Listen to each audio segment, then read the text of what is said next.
हाँ जी दोस्तों, long term residency card और पीआर परमानेंट रेसिडेंस और नेशनलिटी, ये तीनों चीज़ में सबसे आसानी से आपको क्या मिलता है आपको पता है पुर्तगाल में?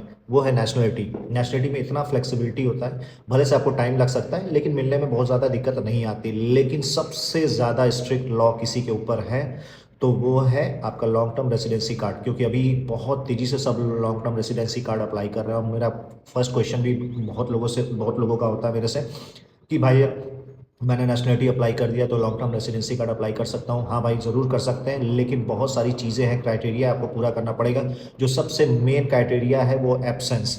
आप पुर्तगाल में कितने कितने दिन पुर्तगाल से एब्सेंस रहे हो।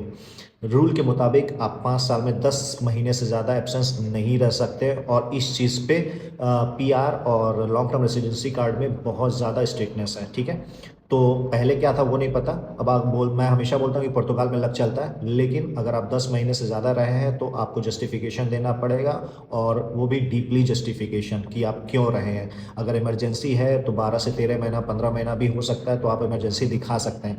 लेकिन कोई इमरजेंसी नहीं है फिर भी आप गए हैं, ज़्यादा रह रहे हैं, जैसे कि मैं पहला टीआरसी कार्ड में ही 3 महीने रह कर आया हूँ। अब मुझे सोचना पड़ेगा कि मुझे नेक्स्ट टाइम मैं जब जाऊँगा तो मुझे पूरा टोटल मिला के 5 साल में 10 महीने रहना पड़ेगा।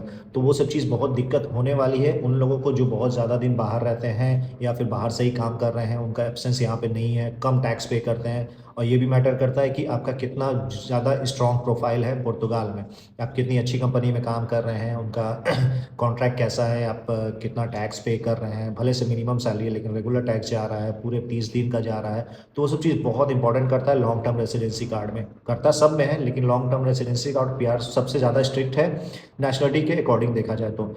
बेनिफिट दोनों में सेम है, पीआर और लॉन्ग टर्म रेसिडेंसी में। बस क्या है, लॉन्ग टर्म रेसिडेंसी कार्ड में आप बाहर भी आप जॉब कर सकते हैं, बस आपको वहाँ पे रजिस्ट्रेशन करना पड़ेगा, बट आप आराम से जॉब कर सकते हैं। लेकिन पीआर में आप नहीं कर सकते।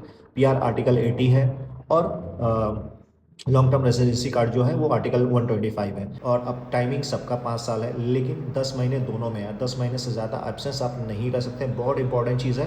ये सब के लिए है, ये मैं आने वाले टाइम में भी मैं अप्लाई करूँगा, या आप लोग भी अप्लाई करिएगा जो टीआरसी होल्डर है, अभी फर्स्ट टीआरसी होल्डर। तो ये सब चीज़ आप अपने माइंड में रखें। तो इंडिया अगर जा भी रहे हैं या फिर अपने होम कंट्री भी जा रहे हैं तो कम ड्यूरेशन के लिए जाएँ, जो बाद में आपको दिक्कत ना आए। ठीक है, आई होप आपको ये वीडियो समझ में आया होगा। तो आप लोगों को खुद से बताएं, ज़रूरी नहीं कि मेरी वीडियो ही फॉरवर्ड करें, आप उनको भी बताएं कि ये चीज़ है, थोड़ा सा संभल के रहो। तो ज़रूरी नहीं कि ऐसा ही हो, लेकिन रूल के मुताबिक यही है।